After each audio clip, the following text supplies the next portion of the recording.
guys, it's Annie Margarita Yang back with another video for you today. Today is Thursday, February 29, 2024.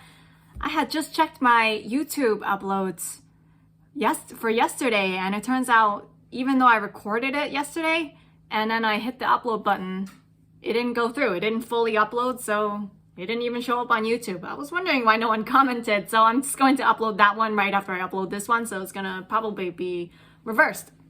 So anyway, happy leap day. I hope you had a good day today. I had a really long day. I've been out all day and it's really late right now. So today I want to talk about how you can get rid of your imposter syndrome once and for all. Really, at the heart of imposter syndrome, right? You feel like you're fake. You feel like somebody someday they're gonna find out about you and they're gonna realize that you don't really know what you're doing, or you're not really the expert that you claim to be. And when you really think about this, at the very heart of imposter syndrome, it is really about caring what other people think about you. And while it's so easy to say, oh, well, just don't care about what other people think about you, it's such an easy advice to give. It's actually incredibly hard to implement, because I feel like even though I hear other people online, other influencers, they say, well, I don't really care what other people think of me. But then like they might verbally say it, but actually deep down inside, yeah, you have an ounce of something inside you where you do care about what other people think of you. I mean, it's actually really hard, because I feel like it's an everyday battle, right? It's not like once you get to the point where you don't care what other people think, then you'll never care what other people think ever again. I think it actually crops up over and over again in a brand new situation. Like maybe I don't care about what other people think about me in terms of like what I do online on YouTube, but I might, in a different scenario, I'll care what my mom thinks about my career, right? Because she made a jab at me a few years ago. Oh, you made only $200 in YouTube ad revenue for a month? That's peanut money or candy or something like that. And I was like so offended by what she said. So while I don't care what someone else says, what my mom says, I place a lot of value on, right? So it's hard. It's hard not to care what other people think, because it's really on a case-by-case basis. It's not like you get to this one point in your life and then everything after that point you no longer care. So let me tell you guys what has helped to overcome imposter syndrome. There's multiple steps, right? And what we're gonna do is we're going to peel back this layer of the onion. So it's almost like you learn a bit, you get the basic foundation of getting rid of imposter syndrome, and then there's another problem that crops up. Wait, what about this? Okay, let's address that problem, right? So one of the first problems is, I feel like it's actually a fear of death. It's interesting. It's very interesting. I'm not a psychologist, but I actually feel like fear of death is actually a very strong motivator.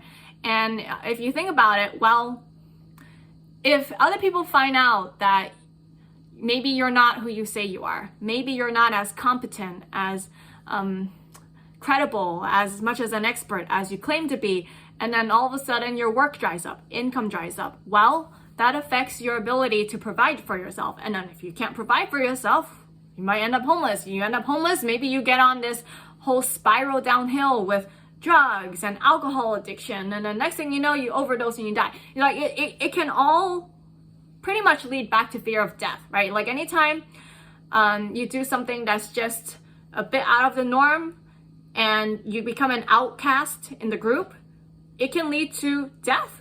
Really, like if you're not part of a society where you can fit in, it can definitely lead to death. So what has helped is to really, what I did is I walked around the cemetery. There's a cemetery nearby. I took a stroll through it, and I looked at the tombstones, and I noticed like the years when they lived and then they died. They were all about 400 to 600 years ago on all these tombstones. And then I'm just like, wow, look at this like vast expanse of land where all of these people are buried, and I don't know any of them. Like nobody remembers anyone, right? Nobody. Like, do any of the descendants today, would they still come and visit the graves of the people from their line, like from 400 years ago? I highly doubt it, right? And we don't remember people from 400 years ago, from 1,000 years ago. The only names that we actually remember are the ones that are written in history books. We'll remember Donald Trump, Obama, right? We'll remember George Washington, Alexander Hamilton, but when you really think about it, those names that get recorded and passed down and taught in schools, like you must know this name, you must know this history, that's not even like 1% of the population. That is like a small fraction of 1% of the population where their legacy is so large that their names are actually remembered. But beyond that, you don't remember anybody who has lived their life from 400 years ago. And that's actually really interesting. And when you think about it, what really makes this so powerful is, how can I best describe it? What makes this such a powerful realization is that in the end, nothing matters. None of it matters. Nothing I do, while it probably has an impact right now, it doesn't matter. The things that I say 50 years from now, things that I said today, it doesn't matter. When I'm in my old age, when I'm in my 80s or 90s, who cares what I did when I was 25? Nobody cares. Nobody cares. In like the grand scheme of life, absolutely nothing matters. It really doesn't matter. And when you put this into perspective, all the things that bring you anxiety, fear, worry, all of these things, why? Why do we spend so much time worrying what people think? Like if 50 years from now, you're not even gonna remember all these people who are in your life right now giving you a hard time at your job or something, and they're not even gonna be in your life 50 years from now, why do we place so much opinion on it? Like, why do we value their opinion so much? It really doesn't matter. And then I watched an interview today of someone who had a near-death experience in 1988. She was struck by lightning.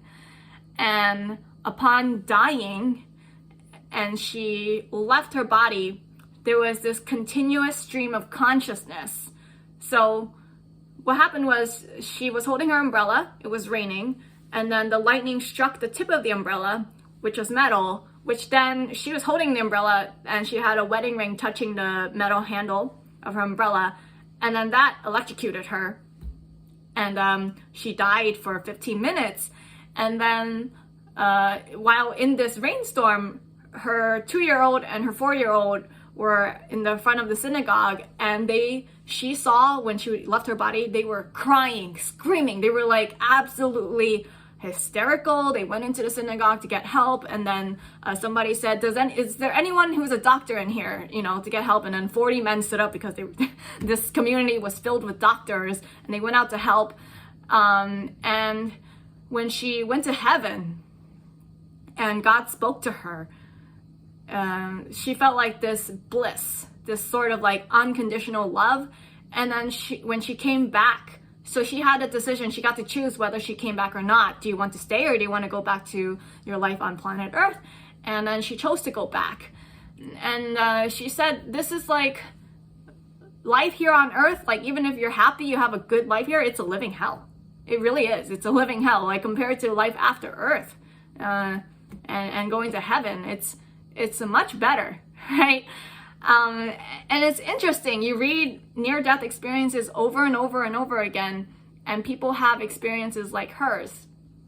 So there is life after death. And so when you really think about it in the grand scheme of things, the things that we worry about and this imposter syndrome, it really doesn't matter. So let me know what your thoughts are about this. Does this help shift it just even a little bit for your imposter syndrome? What comes up for you now that you have maybe shifted this perspective a little bit for your imposter syndrome? So then from where you are, I can address more issues you have related to your imposter syndrome. Let me know in the comments below, or you can text me on Signal. So if you let me know in the comments below about just a little struggle with your imposter syndrome, and then I'll address your comment in a future video. I'll actually read your comment out loud and I'll say your username. Or if you want to be more private, if you add my phone number on Signal, 806-544-2929, and then just text me if you have anything related to imposter syndrome. We could have a conversation just between me and you, and then I can read your question out loud on air here, but I will not give away your identity. So let me know if this helped. Did it help shift things for you? And I will see you guys tomorrow.